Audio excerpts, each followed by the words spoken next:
Today we find out if the legend continues. We're gonna make a flip, and a flip is a drink that contains an entire egg. And while eggnogs may come to mind, flips generally do not contain any cream or dairy. Of course, anytime a drink contains a raw egg, whether it's egg white, a yolk, or in this case a whole egg, people get a little bit worried about that, and I'm not here to relieve those concerns, but just use your best judgment. Now, this tropically inspired rum flip comes to us from Trey Jenkins, proprietor of infamous drinks like the Permanent Holiday Cocktail. If you haven't made that one yet, go make it right now. I've shared it twice now. We'll wait. See? Was I right or was I right? Now, for the legend continues, we need a coffee liqueur, and this recipe calls for St. George Nola, which is a little drier than others and has a nice chicory flavor to it. You'll also need some orange juice, some orgeat, and of course, an egg. And let us not forget the rum. Now, the original recipe, Brugal 1888, is used, and I checked in with Mr. Trey Jenkins on that selection, but he also mentioned to me that you could use a Jamaican or a Guyanese rum as well. You could choose one or the other. But I figured since I don't have Brugal 1888, I'd take his advice and I just use both a Jamaican rum and a Guyanese rum. So let's make this. We're going to start with 3/4 ounces of orange juice, 1/2 ounce of an orgeat,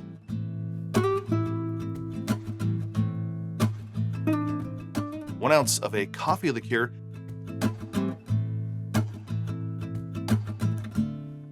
and then 1 ounce of rum, but I'm going to split that up between 1/2 ounce of Appleton 8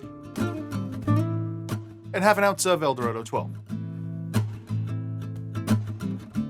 And then 1 whole egg. I also tend to add egg last. This one I already had in a separate bowl, so I wasn't worried about eggshell. But in the event there's a lot of acidity in a drink, if you add the egg last, you'll have less chance of it cooking in the acidity or the spirit, and then less chance of having to fish out some eggshell. So whether that actually makes a difference or not in the final product, I cannot confirm, but that's just how I like to structure putting a drink together. Now we're going to serve this in a coupe, and I'm going to garnish with some coffee beans if you'd like to. And yeah, if you got some tweezers, go ahead and use them. I don't, so I'm just dropping these in. And for those sticklers out there for propriety, I'm serving this to myself. This is not a real bar. There are not guests coming. This channel is not to teach bartenders how to serve drinks. It's for me to teach people in my life how to make drinks, so when they come over, they don't ask me to make drinks. Hopefully one day they start making drinks for me, and then I can stop making drinks all the time. It hasn't worked yet, but that is the ultimate goal here. So there you go. The legend continues. All right, let's try it. Cheers.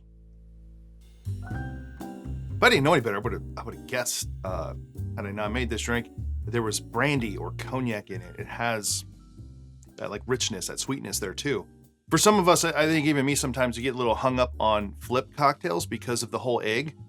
But, there's really not really a difference between using a whole egg versus just the egg whites, or from making an eggnog, especially one that's like a la minute, that has raw egg in it. I think it's just like the concept of it that can often just seem unusual because we're not really used to, especially if you go to a bar and you see a full raw egg in a cocktail.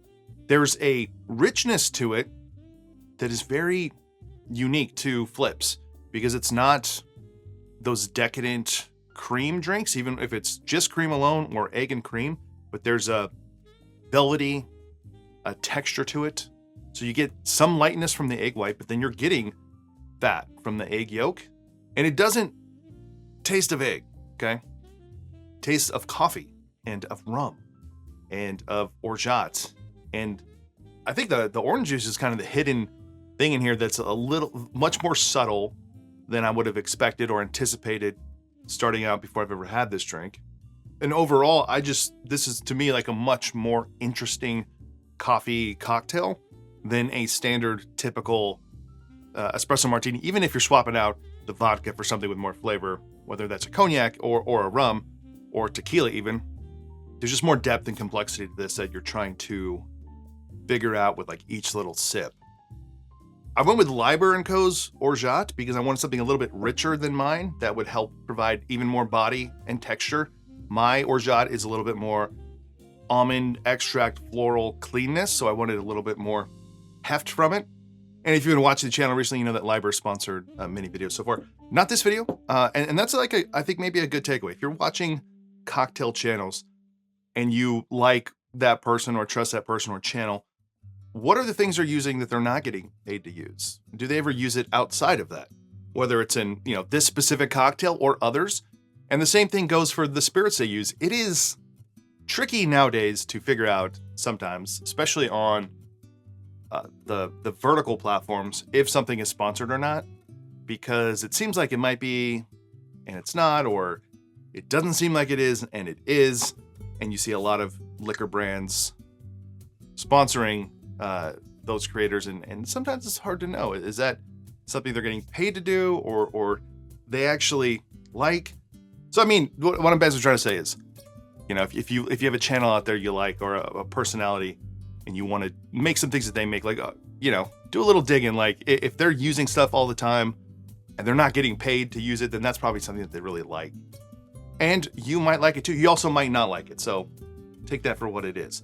Now for this cocktail, as far as the coffee cocktails we have shared here, it is probably one of the most distinct and original, but the flavors in it are very familiar. It's just that texture that we're really not used to as much as we are used to this one. So I find it to be delicious and enjoyable. And I wanted to make this now. It's March of 2026, before we get into the warmer months here ahead, even though it has been warm here recently, because I'm not going to want to make flips in the summertime. I thought, well, let's share it now. It's a delicious coffee and rum cocktail. And even if you are hesitant about the flavor or consistency of eggy cocktails, you should try this because it is absolutely delicious. So that's it for this one. If you enjoyed this video, please give it a like below. Consider subscribing to the channel. And hey, if you want to support this channel more, go check out my Patreon page. Otherwise, see you on the next one.